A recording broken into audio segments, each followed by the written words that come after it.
Olá, tudo bem com você? Ter uma alimentação saudável, conhecer aonde o seu alimento foi produzido e qual a forma de produção do seu alimento, são formas de se preocupar em ter um ambiente mais saudável. Tá?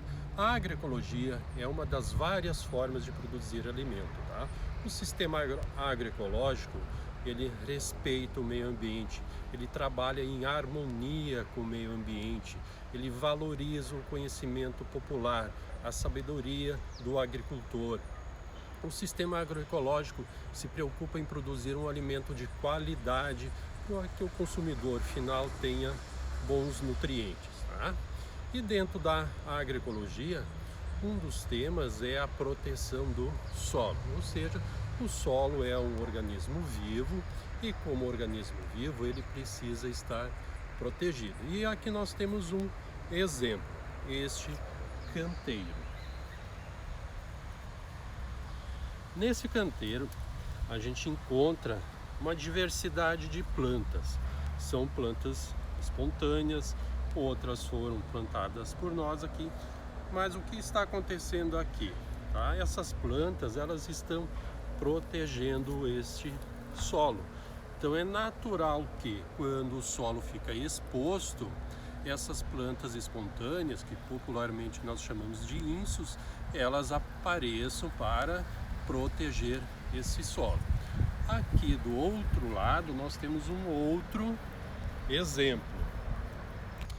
Aqui nós temos um canteiro onde as plantinhas espontâneas, onde os insos foram retirados.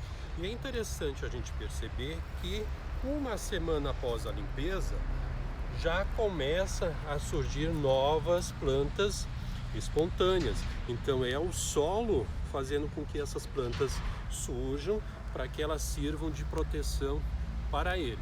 O que nós podemos fazer lá no nosso canteiro, lá da nossa horta? Nós podemos dar essa proteção ao solo. De que maneira? Usando o que nós chamamos de cobertura morta. Pode ser grama seca, pode ser folhas de árvore, tá? Então como é que a gente faz? A gente pega essa camada, esse material e vai espalhando sobre o solo, tá? Então aqui nós estamos criando uma forma de proteger esse solo. Desta maneira, pessoal, as espontâneas elas vão ser inibidas, elas não vão crescer, surgir com tanto vigor. Muito bem, aqui nós temos um canteiro onde a gente já está fazendo uso da cobertura morta.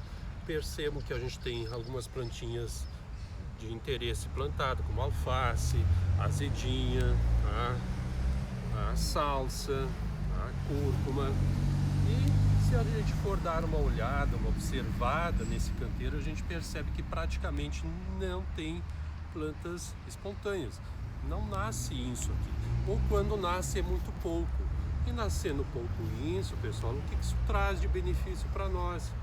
Diminui a nossa manutenção, a gente tem menos trabalho em manter esse canteiro. Então isso só usando essa cobertura morta aqui, que vai servir de proteção para o solo. Então o que isso aqui traz de benefício? Diminui a quantidade de ervas espontâneas, o nascimento de insos, tá? Diminui a nossa mão de obra em manter esse canteiro, tá? Essa matéria orgânica colocada aqui em cima, ela ajuda a reter a água da irrigação, então a gente vai gastar menos água, tá? Aumenta a diversidade de organismos vivos que a gente pode encontrar aqui, animais invertebrados de pequeno porte, tá? E essa matéria orgânica aqui morta, essa cobertura morta, ela vai entrar em um processo de decomposição e ela vai se tornar adubo para essas plantinhas que estão se desenvolvendo aqui. Então essa é uma técnica da agroecologia que se procura dar a proteção ao solo. Aquela proteção natural que acontece aqui, ó, por exemplo, esse gramado é a proteção natural do solo, tá? Quando eu tirar esse gramado, outras espontâneas vão surgir. E eu não quero que isso aconteça no meu canteiro, então eu vou dar essa proteção ao solo usando essa cobertura morta que traz todos esses